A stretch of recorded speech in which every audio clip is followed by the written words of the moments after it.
Jasmine പറഞ്ഞിട്ട് കാര്യമല്ലേ പറയുന്നേ. നാളെ ലാലേട്ടൻ വരുമ്പോൾ ജാസ്മിന് ചെറിയ രീതിയിലുള്ള വഴക്ക് എന്തായാലും കേൾക്കും. കാരണം ജാസ്മിന് ആരൊക്കെ പുറത്തു പോയിട്ട് വന്നാലും ജാസ്മിന് പുറത്തെ കുറച്ച് കാര്യങ്ങൾ അറിഞ്ഞില്ലെങ്കിൽ ഒരു സമാധാനമില്ല. കഴിഞ്ഞ ദിവസം ജാസ്മിന്റെ അച്ഛൻ വന്ന സമയത്ത് കുറച്ച് കാര്യങ്ങളൊക്കെ ജാസ്മിൻ ചോദിച്ചറിയാൻ ശ്രമിച്ചതാണ്. ആ ഒരു സമയത്ത് തന്നെ ബിഗ് ബോസ് നൈസായിട്ട് അതിന്റെ ഇടയിൽ കയറി ഇടപെട്ട് ജാസ്മിൻ എന്താണ് അറിയേണ്ടത്, ഇത് കൂടുതലൊന്നും പറയാനൊന്നും ഇല്ല എന്നൊക്കെ പറഞ്ഞ് ജാസ്മിൻ ചോദിച്ചറിയാൻ ശ്രമിച്ച കാര്യങ്ങളിലൊക്കെ ബിഗ് ബോസ് ഇടപെട്ടത് നമ്മൾ കണ്ടതാണ്.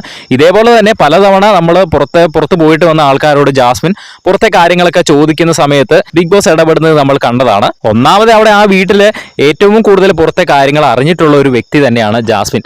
പോയിട്ട് കുറച്ച് നാളുകൾക്കുള്ളിൽ തന്നെ കുറച്ച് ആഴ്ചകൾ കഴിഞ്ഞപ്പോൾ തന്നെ വീട്ടിൽ നിന്ന് അച്ഛൻ വിളിച്ച ഗബ്രിയുടെ കാര്യമൊക്കെ റിലേഷൻഷിപ്പിന്റെ കാര്യമൊക്കെ പുറത്ത് വളരെ നെഗറ്റീവ് ആണ് എന്നുള്ളൊക്കെ കാര്യങ്ങളൊക്കെ ജാസ്മിന്റെ അടുത്ത് പറഞ്ഞു കൊടുത്തിട്ടുള്ളത് നമ്മൾ കണ്ടിട്ടുള്ളതാണ്. അത് കഴിഞ്ഞിട്ടും പലതവണ ജാസ്മിന് പുറത്തെ കാര്യങ്ങൾ അറിയാൻ ശ്രമിച്ചിട്ടുണ്ട്. ഈ ഒരു കാര്യം അവിടെ ജാസ്മിൻ വീണ്ടും ആവർത്തിച്ചുകൊണ്ടിരിക്കുകയാണ്. അതുകൊണ്ട് തന്നെ ഈ കഴിഞ്ഞ ദിവസം വന്നപ്പോഴും ഒന്ന് വാൺ ചെയ്തതാണ് ബിഗ് ബോസ്. അതുകൊണ്ട് ഇത്തവണ ലാലേട്ടൻ വരുമ്പോൾ എന്തായാലും ഈ ഒരു കാര്യം ജാസ്മിന്റെ അടുത്ത് ചോദിക്കാൻ സാധ്യതയുള്ള ഒരു കാര്യമാണ്. പ്രത്യേകിച്ച് വഴക്കൊന്നും പറയത്തൊന്നുമില്ല, എന്നാലും ഈ ഒരു കാര്യം ചോദിക്കാൻ സാധ്യതയുണ്ട്. എന്തായാലും നമുക്ക് കണ്ടു തന്നെ അറിയാം.